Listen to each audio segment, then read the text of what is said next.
All right, seeing none, we have Dr. Clifton Otto, Mr. Otto. Dr. Otto. Yes, thank you. Good afternoon, Chair, members of the task force. Thank you for the opportunity to testify on today's agenda. Dr. Clifton Otto, on agenda item 2, I really appreciate the intent of the social equity movement, but what I'm having trouble understanding is how can we ask all of these individuals who have been disproportionately criminalized for cannabis to then join a so-called industry in which they could potentially risk their life savings and suffer several other negative consequences because they have to join a program that violates federal law. I would suggest including a recommendation that the legislature and the next governor of Hawaii take further steps to end the federal conflict with marijuana and protect the state's authority over the interstate use of cannabis.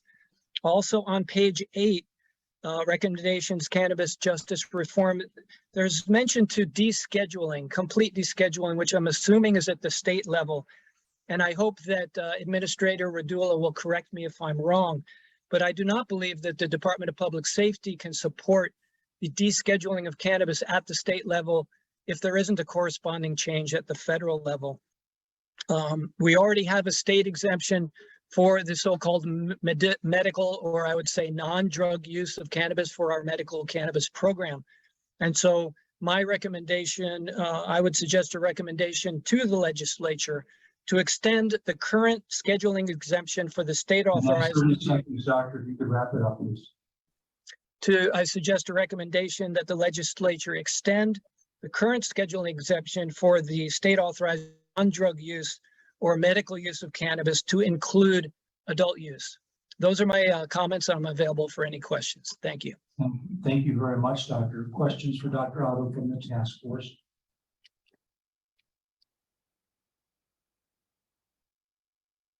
Anyone? This is James.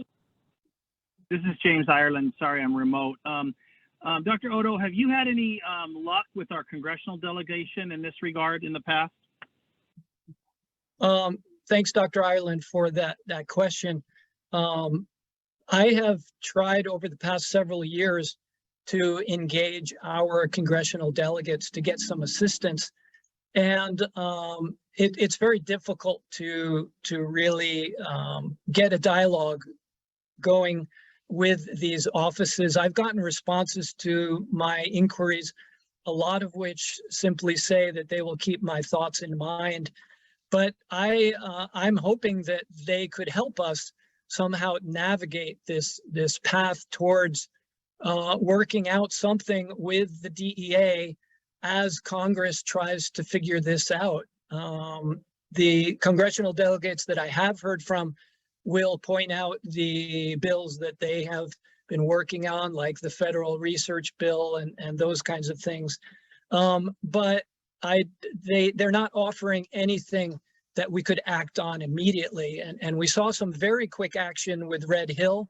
And I'm asking that they take kind of a similar approach with this federal conflict and draw attention to it and start a dialogue with the DEA so that we could start to make some progress in the meantime. Thank you. Any other questions for Dr. Otto? All right, seeing none, thank you, Doctor. Thank you.